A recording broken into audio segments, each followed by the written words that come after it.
Russie, le piège ukrainien à Koursk n'a pas fonctionné.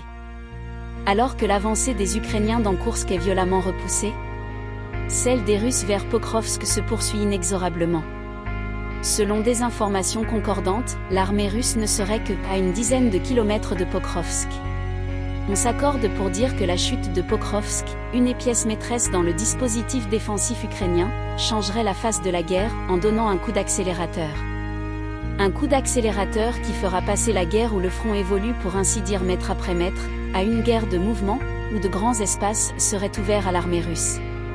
On ignore sur quelle partie du front ont été prélevés les milliers de soldats ukrainiens entrés dans Koursk le 6 août dernier. En tout cas, on peut mesurer dès à présent combien la percée, dans Koursk est une diversion à la fois calamiteuse et manifestement irréfléchie. On sentait d'ailleurs dès le départ que le coup était aussi spectaculaire que hasardeux, et même condamné à tourner court dès lors que son effet de surprise est passé. De fait, après avoir avancé vite sur le sol russe, ne rencontrant pas sur son chemin de véritable résistance, l'envahisseur ukrainien s'est vite trouvé contraint de marquer le pas, les Russes ayant pu rassembler les forces nécessaires pour stopper l'incursion, dans l'attente de pouvoir l'annihiler.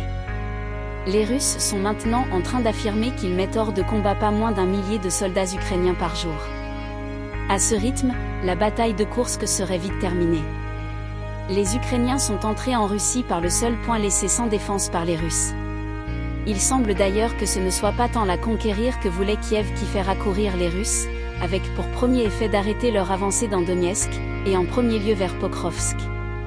En d'autres termes, une diversion à des fins purement défensives. Stratèges, les Russes ont préféré battre en retraite dans un premier temps, plutôt que de retirer des troupes en progression sur des axes déterminants pour les envoyer en toute hâte défendre l'intégrité territoriale apparemment menacée par l'incursion dans Koursk.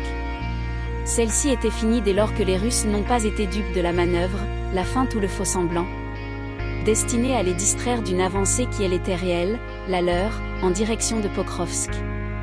Pour Kiev, il s'agit maintenant de refranchir la frontière sans perdre tout à fait la face.